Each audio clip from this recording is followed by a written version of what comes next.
তো আমি এখন আছি আমাদের ছাদ বাগানে। আর এই যে কত বড় বড় কমলা হয়েছে আমাদের ছাদ বাগানে, একদম পেকে হলুদ হয়ে গেছে, দেখতে অনেক সুন্দর লাগতেছে। আমি যদি একটা খেয়েছি, ঠান্ডা তো তাই একটু টক টক লাগছে, আর গরমের দিনে মিষ্টি লাগে। অনেক বড় বড় কমলা হয়েছে এই যে। আর এই হচ্ছে আমাদের ছাদ বাগান, আরো অনেক গাছ আছে। এই যে এটা হচ্ছে পেয়ারা পেয়ারা তারপরে এই হচ্ছে আমরাও খেয়েছি, অনেকগুলো আমরা হয়েছে এই।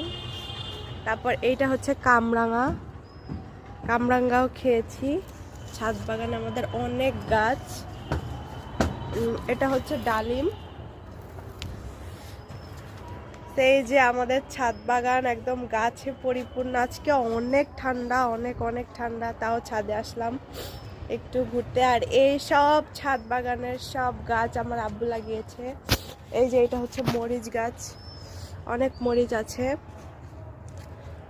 তারপরে এটা হচ্ছে লেবু গাছ।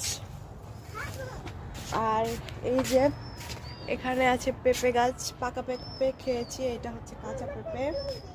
আর এটা হচ্ছে জাম্বুরা গাছ।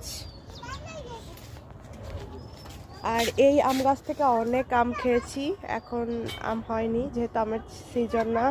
এটা হচ্ছে কাঁঠাল গাছ। আর এই যে অনেকগুলো কামরাঙা, এখানে একটা বড় কামরাঙা আছে, এই যে অনেক মিষ্টি এই কামরাঙা খেতে। আর ওই হচ্ছে আমরা। এই যে এটা হচ্ছে আমাদের বরিশালের বাসার ছাদ বাগান, ছাদ।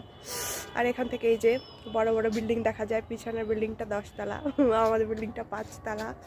এই যে আমি ছাদে আছি, ছাদে অনেক সুন্দর গাছ। আজকে এত ঠান্ডা, বের হবো করে কিন্তু ঠান্ডার মধ্যে আর বের হয়নি, তাই ছাদে আসলাম। তো বাই বাই।